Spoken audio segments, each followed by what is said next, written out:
दोस्तों, जयपुर के एक चर्चित विधायक जो हर कहीं प्रचार के लिए कभी तो वो कार्यपालिका का काम लेके और लोगों के घरों पे छापे मारते हैं, दुकानों पे छापे मारते हैं।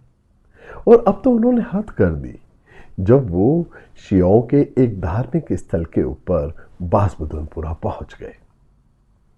उनका कहना था कि ये बदन सिंह के महल में आप क्या कर रहे हैं। तो दोस्तों, ये बात तो सच है कि वो महल एक दौर के अंदर भरतपुर को एस्टेब्लिश करने वाले सूरजमल जी के पिताजी बदन सिंह जी को सवाई जय सिंह ने दिए थे। मगर जब भरतपुर की रियासत जब कायम हो गई तो बदन सिंह जी और उनके वंशज सूरजमल जी जयपुर की जगह भरतपुर चले गए। उसके बाद सालों तक ये महल और ये बागात खाली पड़े रहे। इसी बीच जयपुर के अंदर जयपुर पर एक बहुत बड़ा हमला हुआ। हमला मराठों का था, महाजी सिंधिया की लीडरशिप के अंदर हमला था और मराठों की फौजें लालसोट तक आ गईं। इसी बीच जयपुर की रक्षा के लिए एक सज्जन जिनका नाम मोहम्मद बेग हमदानी था और जो उस जमाने में तोपखाने के बहुत बड़े माहिर जनरल थे, वो जयपुर की मदद के लिए आ गए।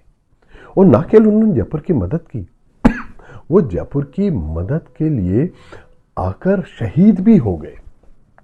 अब ऐसे में लाजमी था कि उनके परिवार वालों के पोषण के लिए कुछ किया जाता, क्योंकि मोहम्मद बेग हमदानी जिस ढंग से लड़े जयपुर की रक्षा के लिए, वो अपने आप में एक मिसाल थी।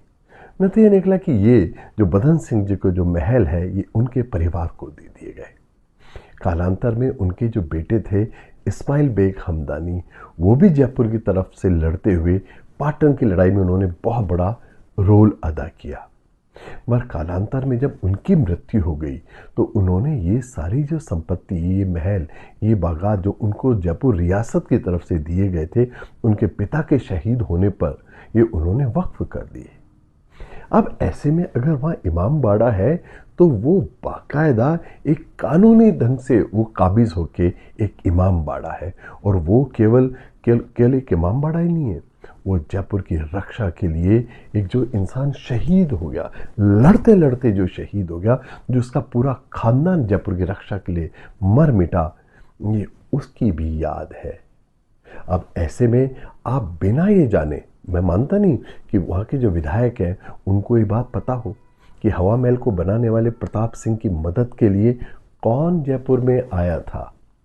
बिना आप जाने केवल रिलीजियस पोलराइजेशन के लिए, केवल धार्मिक उन्माद फैलाने के लिए अगर ये सब करते हैं तो मैं मानता हूँ लोकतंत्र के लिए ये एक बहुत बड़ा धब्बा है। इस धब्बे से बचे विधायक बहुत।